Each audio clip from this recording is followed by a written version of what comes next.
to meet the midwife. And it was made to sound very, you know, earthy and responsible and supportive or whatever.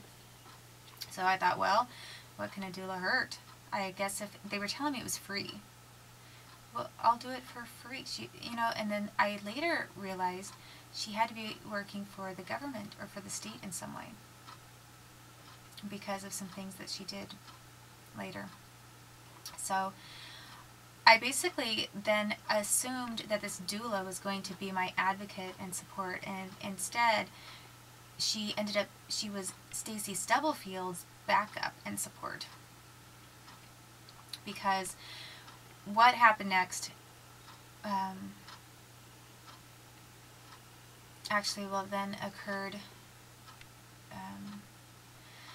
I'm just, I get very tired after talking about something like a rape, and every time I do, I just feel like I'm exhausted. And it's also really exhausting to try to talk about the things that happened to me and my son. So,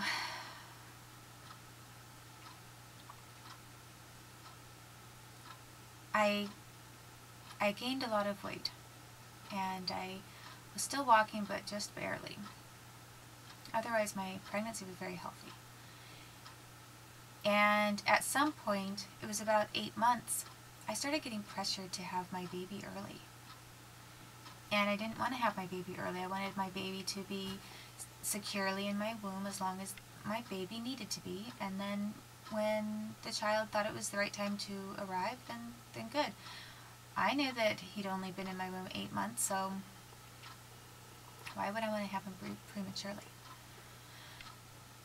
And I kind of got this idea of being pressured. I had this feeling of being pressured by Stacy Stubblefield.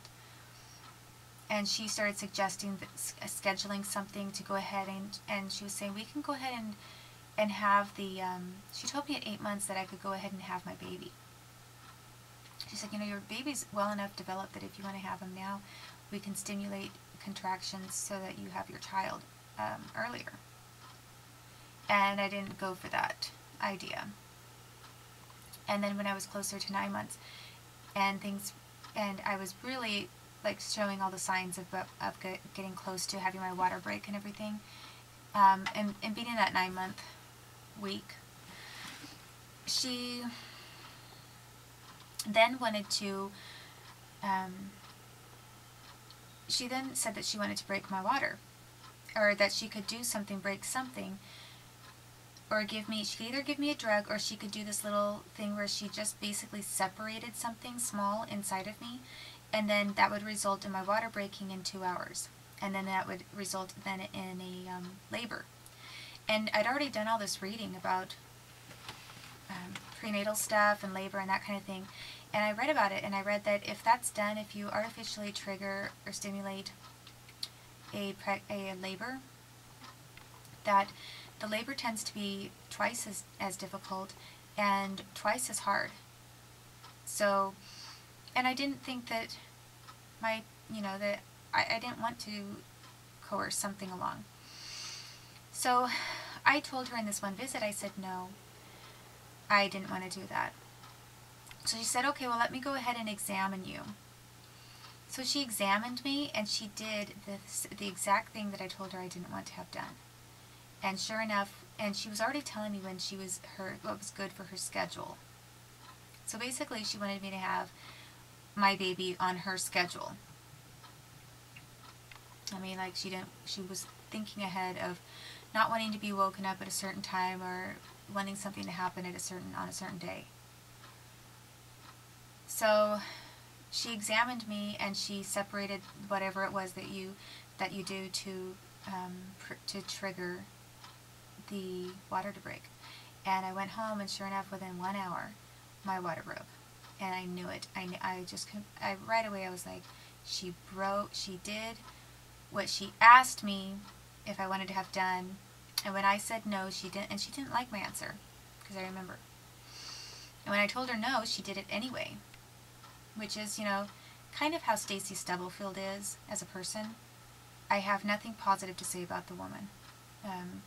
she basically put on such a sunshine Pollyanna act the entire time she was doing some of my prenatal checkups.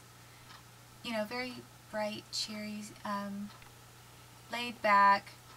You would just think very supportive. I would never think that she harbored some of the weird things that she does. But, you know, she married a cop who probably has a lot of issues of his own, and they end up being a great criminal team.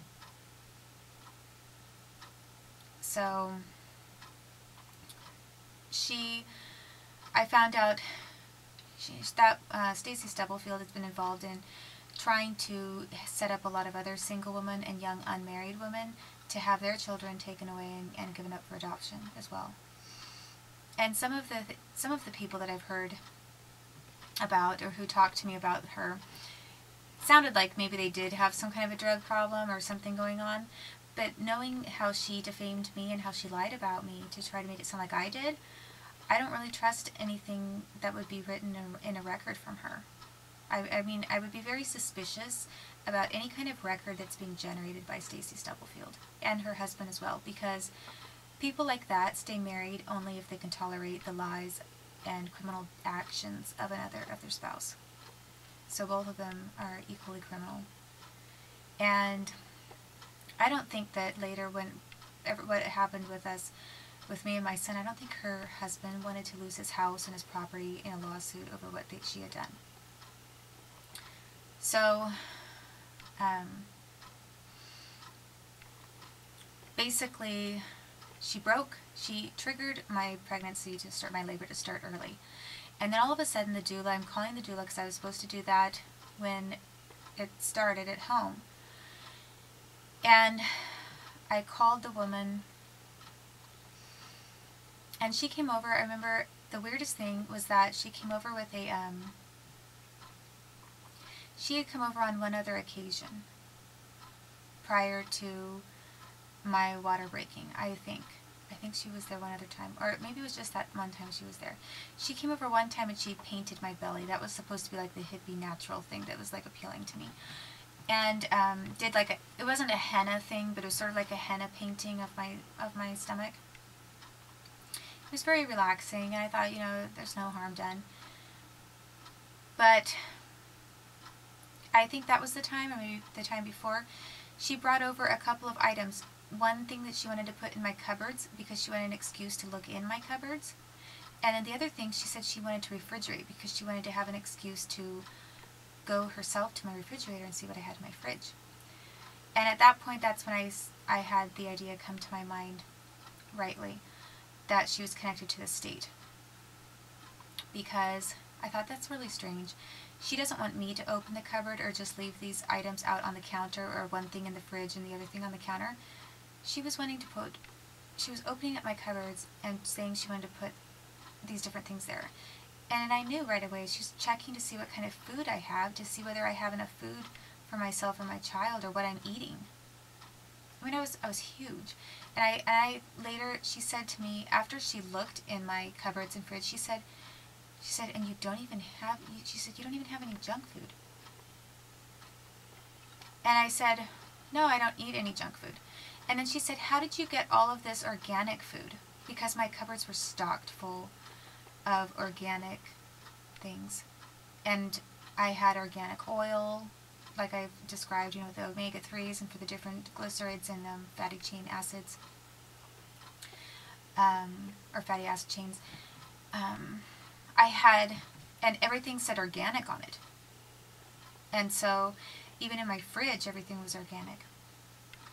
And I had been saving up money. I'd been shopping at Grocery Outlet, which at that time, in that area, they were having really, really good, very good deals on organic items. So whenever I found anything that was on an extremely good deal, I stocked up on it, and I, you know, had my cupboards filled. So she acted suspicious, like, you know, where was I getting the money for this organic food? And she said, how can you afford to eat organic when you only have, basically at that time, because I had lost my PIP money, and I was not in college and I didn't have financial aid.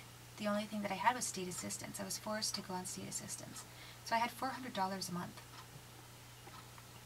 That was what I was living off of. It was like $440 a month. And then I had $200 in food stamps or so. So basically, it was $200 in food stamps. Most of my money went to my rent. And if I had a little bit left over, I could use more, but I just shopped wisely. And yet she was accusing me of, she was asking how could I afford such different things on a, I wasn't sure what her angle was. Why was she asking how I could afford different things and why my cupboards were stocked so well?